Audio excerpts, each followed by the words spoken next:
On the battlefield, Wang Song'e's forces were becoming invincible. Just 16 months after she started her rebellion, she met up with her comrades in Sichuan and a united ragtag army made up of peasants, women, and paupers. They were about to bring down one of the richest and most powerful empires in the world, unless something went wrong.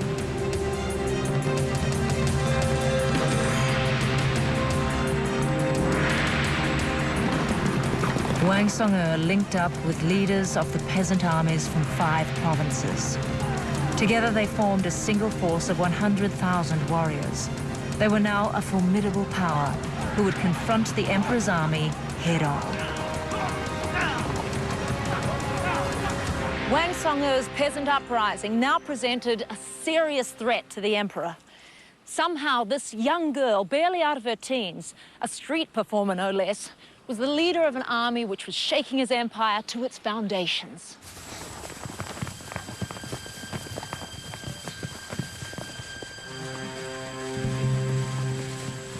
When the news of the scale of the force ranged against the emperor arrived from spies, the shaken Qing court summoned troops from every corner of China.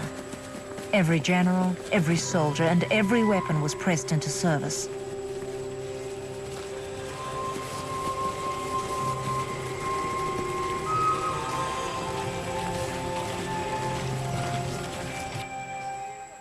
Wang Song'e had her spies too. She wanted the entire rebel force to confront the massing Qing armies before they had a chance to attack. She reasoned that they would have the advantage of surprise, as the Qing would never expect an attack on their route down to Sichuan. It was a classic tactic, one she had used successfully on a smaller scale many times before. But the other leaders, more cautious, less experienced, and probably not a little jealous of her reputation, refused.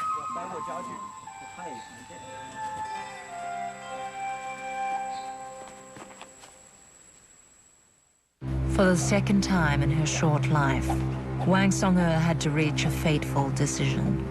Choose caution or action. Should she listen to others, or should she believe in herself and follow her heart and the husband she had loved but lost?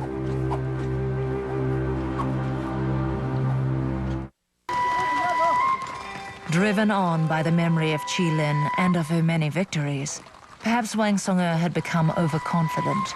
She was convinced that she could complete the rebellion alone. She led her force of 20,000 towards Hubei to meet the oncoming 100,000 Qing. In March 1798, the two forces met, but now the tables were turned. The Qing had learnt their lesson. This time their intelligence was superior to that of the rebels.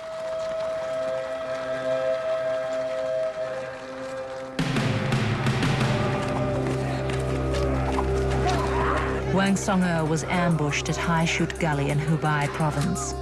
Thousands of the peasant army died as they faced an enemy who attacked them from all sides. The Qing had blocked the rebels' route through the steep gorge.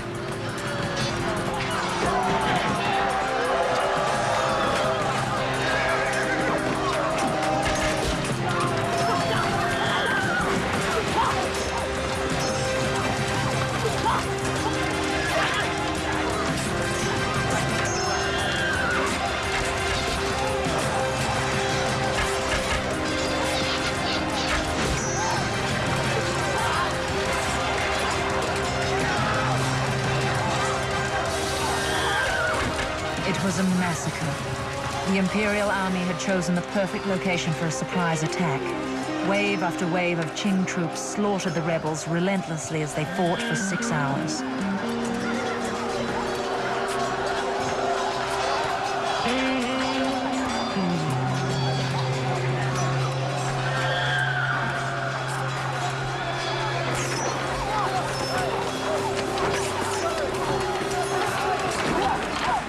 It was a bloody battle which could only have one outcome.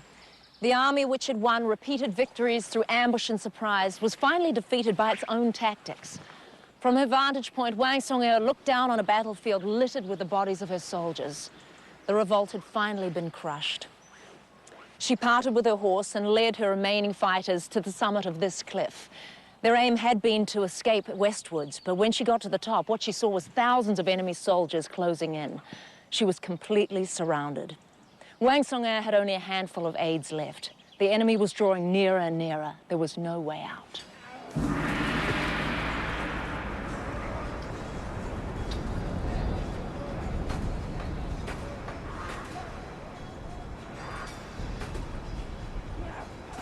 Wang Song-er had fought her way out of a life of poverty. She had risen above the desolation of her husband's execution. She had led a vast army which had shaken the foundations of an empire. But now only humiliation and defeat lay ahead. There was only one honorable way forward.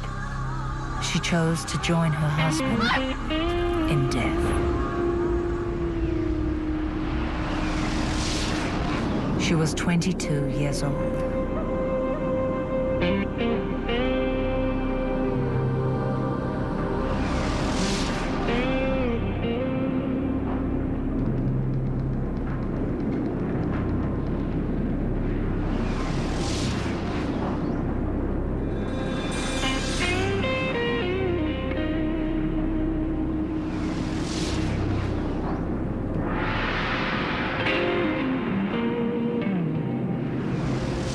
But she did not die in vain.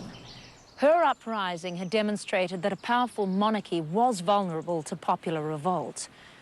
Repeated uprisings over the next 250 years steadily eroded the power of the Qing dynasty.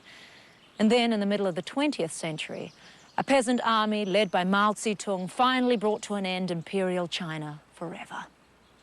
The revolution for which Wang Song-er had fought and died had finally triumphed.